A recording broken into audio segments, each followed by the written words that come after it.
Now, Jess Kelly is with us in much publicly demanded. There was at least 2 tweets going, when's Jess coming? I was like, I think it was today. 1 tweet that I replied to. So there you go. it's Your fine. burner account. Yeah. That was enough. Yeah. I know, it was a real person. Yeah. How are you? I'm good. How are you? Good. Black Friday. Yeah.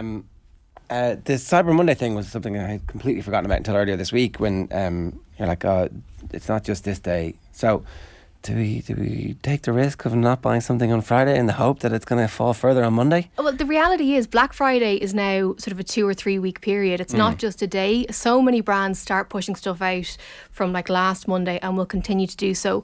What brands are trying to do, because they're a little bit clever, is they might do special flash offers on Cyber Monday. So you might get an extra 10% off, or brands that didn't engage in Black Friday because it's got a bit of a bad PR now will do stuff on Cyber Monday. I don't know what the distinction is. But I think if you're on the hunt for something, I think a lot of the deals are out there at the moment. Okay. I want to buy a pizza oven, right? And one of the ones has 20% off. And I'm like, that's very good. That's very good. But if on Monday, if I buy it on Friday and on Monday there's 30% off, I'll do it. Would you not just return it and then buy it again on Monday? You could do that. You're right. Oh, yeah. Never thought of that. Do you know? Ah. That's why Jess is here, by the way. There you go. That's the bit we've clipped. You don't even need to do the next 15 Top minutes tip, if you don't yeah. want to. Okay. I hadn't even thought about that. Excellent. Okay, excellent decision. Yeah. Grant. So stall the ball until Monday if you really. Yeah, look. Sorry, buy first, and then if you get a better one. Yeah, you can do that little switcheroo. Like what I would say is, like the actual top tip is that not everything that has a sale sticker on it is actually a sale. I've been doing a ton of research the last few days, and it's amazing the price disparity between different outlets. All of them are saying, we have a great deal. This is our Black Friday deal. But there's, on headphones, for example, there could be 40 or 50 euro in the difference between the sale price in one outlet and then in another outlet. So the onus is on you to make sure that you're shopping around as much as possible and even checking the different deals and reading the fine print in the deals as well, because, it may be a case that it's a web exclusive. So you have to, whereas if you drive to a store to try and get it, it could be a different price in store. So just be mindful of those little things. Okay, that is also other excellent advice. And then the last thing to watch out is that some people are like, you're buying stuff at this weekend that's actually last year's stock, and then new stock is going to be in afterwards. But like in some cases, really doesn't matter. Like I spend most of my time reviewing devices, and very often it's like the next iteration. So prime example, iPhone 14. Not a massive difference between the iPhone 14 and the iPhone 13. You could say the same with a lot of the headphones that are out, a lot of the wearables that are out. Yes, there are small differences, but unless it's going to make a massive impact to you, do you really need it? Another example is the Apple Watch. So I wear the Apple Watch SE. I bought the Apple Watch 6 and I gave it to my mum because the features on it I didn't really need. I don't think she does either, but anyway. But the latest Apple Watch has incredible technology if you are an athlete, which I'm not. If you are someone with multiple medical conditions and you want extra insight into like fall detection, for example, or ECG readings, I don't need that. So why would I spend 600 or 700 quid on something that I could get for 200 quid and it does the majority of the stuff that I needed to do? So don't be swayed by the newest models. Don't be swayed by deals that aren't actually deals. And just do your research. The key thing that people always say, because some people hate the idea of Black Friday because it's just pushing consumerism. If you weren't going to buy it anyway, don't buy it on Black Friday. Yeah. That's the whole power of consumerism, isn't it? That they're like, oh, they have this retina display. I really need retina display. Yeah. What is a retina display? Yeah, no, I know, it's bonkers. But I do remember there was like a period of time where I was like on the verge of buying an Apple laptop or whatever it's called, MacBook, and it was the marketing had just got to me. Yeah, it had been like this kind of decade long. This is the nicest thing in the world, and you don't have it. Everybody else has this. You must have it. And then the retina display thing came in. I was like, I actually still don't really know what it means. The screen looks a little bit clearer, maybe. It is. It comes down to screen clarity. But if you have 21 vision, you might be able to spot the difference. But it's the same with the iPad now as well. I was looking around, and a lot of the deals in a lot of the big retailers are for last year's basic iPad. So you can now get a basic iPad for just over 300 quid, or you can get this year's model for around 400 quid. There's not a massive difference. Yeah. The screen is slightly bigger, it's slightly clearer. Does the average consumer care? The answer is no.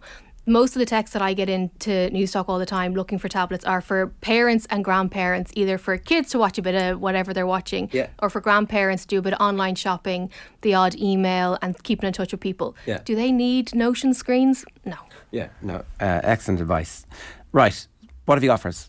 So I have headphones. So I'm a big fan of in-ear headphones. I wear them all day, every day. And my favourites are still Samsung, but we've moved on from the Galaxy Buds Live, which were top of my list the last few years.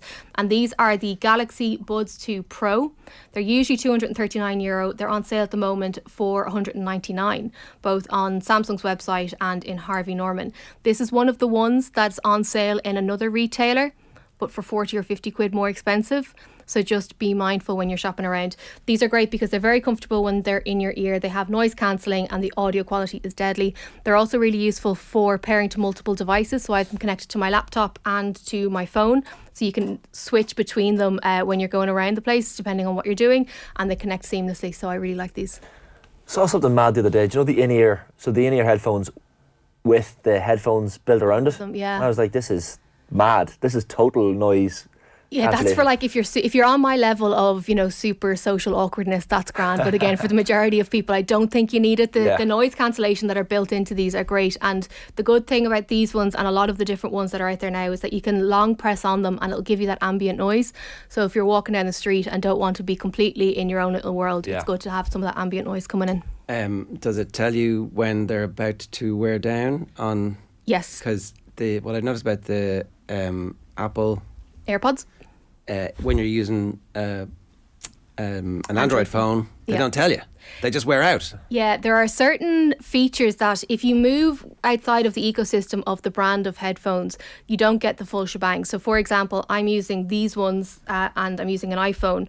So you're not getting all of the elements, but it does make this little sort of ding, I suppose, to tell you that when the battery is going down, which is not great. And you can also find them if you lose them as well. If you lose one or two of them, you can call them and you'll be able to find them. Okay.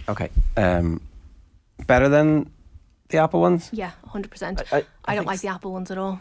The Jabra Elite are the ones I use running. Like, I assume they're good for jogging or whatever as well. Yeah, and the good thing with this, so I have last year's version, which is the Buds Pro, and then I've got the Buds 2, and the design of these is so much better. They're much smaller, and they sit more securely in your ear as well.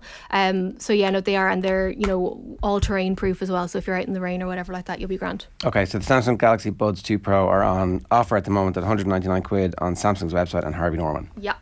The Huawei Watch Fit 2. Yeah, again, people have this in their head that they have to spend hundreds and hundreds of euro on a wearable. I mean, that doesn't look very different from the other, like the one you have, which is an Apple one. No, and that's why I love this one. So this, firstly, the normal price is 150 quid. The best I've seen is around 120, and that's across retailers. The screen on this is really nice. It's more rectangular than square, so it takes up a good part of your wrist, but not in a bad way. It's very comfortable. It works with both iOS and Android. It'll do all the fitness tracking that you'd want, but it also gives you that smartphone functionality, so you'll get your messages and stuff like that. So if you have someone who wants a watch and you don't want to spend hundreds and hundreds, this is definitely the way to go. Huawei is actually my favourite, I think, in terms of wearables at the moment, because they also have one called the Huawei Watch GT3, which looks like a traditional watch. You can get it in a really nice gold strap if, you know, you're conscious about the aesthetics of it. Battery life is great, the functionality of it's great, and again, it's a fraction of the cost of what you're paying for the Apple or the Samsung watches. 120 seems very good in comparison to like other smartwatches. That seems very reasonable. But I think, as Ger said about the MacBook, people get bamboozled by marketing and they think that they need to have something because they see it pushed so much. Like Huawei, I don't think are great at marketing themselves, and obviously they had that little bit of a snafu with the fallout with Google and America and all the rest, which damaged their phone side of things. But in terms of their accessories, they're killing it. Okay, so the Huawei Watch Fit 2 available for 120 quid. Just to go back to the Buds, I find that certain people who I'm talking to on a semi-regular basis are like, what are you saying? I can't hear you. Are you on your earphones again? Can't hear you. Is that, do you get a little bit of that with them? No, not with these ones. Okay. And I don't know if it's an AirPod thing. I don't like the AirPods for a few reasons. First, I don't find they sit as secure, but I also hate the bit that kind of like hangs down your jaw. I've got a giant jaw and I just feel like it kind of digs in, and the noise, it kind of picks up the rustly bits, which I'm not mad about. So I prefer the Buds that kind of sit in your ear and are very comfortable. Humble brag. Okay, so TVs, that's the other big thing, big ticket items that people buy at this time of year. Yeah, this is where you can get good value, and I think, again, it's easy to get bamboozled when you go into a store, because if you look at a wall of TVs and they're all tuned to look as good as possible, it's very difficult to see the distinction between one that costs 500 quid and one that costs 15 or 2.5 grand. So like the good news is it's kind of difficult to buy a bad TV at the moment. They all kind of come now with very good screens, smart interface and so on. The one that I've reviewed recently, it's a Samsung S95B 55-inch 4K screen. It's usually $2,500 and the best price I've seen is €1,600 in Harvey Norman. That's a massive reduction. Huge. Like, you can buy a washing machine for the difference. 100%. If you are looking to, and look, again, I'm not being flippant about it, it's a huge amount of money, but if you're looking to invest, this is a really good price. It's also worth noting, if you buy directly from the Samsung website, they're doing certain deals whereby if you buy a TV, you get a tablet free or something like that, or if you buy the phone directly from the website, you get a tablet free. So again, shop around because you might get more for your money, but that price is great. We have a video of this on the Newstalk YouTube, and it is one of the best quality pictures on a TV I have seen in a long time. They have the different modes, so if you're gaming or if you're watching sport or whatever it is, you can flick through, but the standard screen options are just incredible. And I do think, look, it's an investment, but if you have a big TV that you love and that can, serve multiple purposes, then I think it is worth investing in. So that is a good deal. Also feel like, 3 weeks left of the World Cup, perfect time to buy a big TV. You've still got plenty of time, like to watch Ronaldo in tears as Portugal lose in 4K on 55 inches. Yeah, and the Women's World Cup next summer as well, so you're going to get good value out of it. I think these opportunities to use an excuse to buy yourself the best TV, get the biggest TV that your room can take. Yeah, 100%. Don't underestimate the size of the TV, and remember that the bezels, the sort of screen around the screen has shrunk dramatically, so you're not getting that big border around screens anymore. You're getting full screen time. So I would go as big as you can, and I do think it's an investment because if you have a lovely screen, you're more likely to spend time with it. Well, the cost per use. That's what I do for everything. Exactly. It owes me nothing. Are the curved TVs, are they a gimmick or is that an actual legit advantage? It depends on what one it is. We had a Samsung one, I think Owen Sheehan had one as well. We got one whatever the last big sporting tournament was. I don't know what's wrong with you. You didn't get one. Should have a curved TV. Telling you, kid. But no, they are good. I don't see them as much as they were around quite a bit in the last few years. I'm not seeing them as often now. That's the one other thing, is that the technology has reached a point now where the next big quantum leap seems so far away that actually you're not going to get stung buying something now and think, oh, I'm stuck with this TV. It has whatever. Yeah. No. So the last one here is a 43-inch TV. Yeah, and this one is a good bit more affordable, and it's usually priced between €460 and €550. The best price I've seen is €350. That's amazing. It's unreal. I had an LG for years and I love it. The interface on an LG is one of my favourites.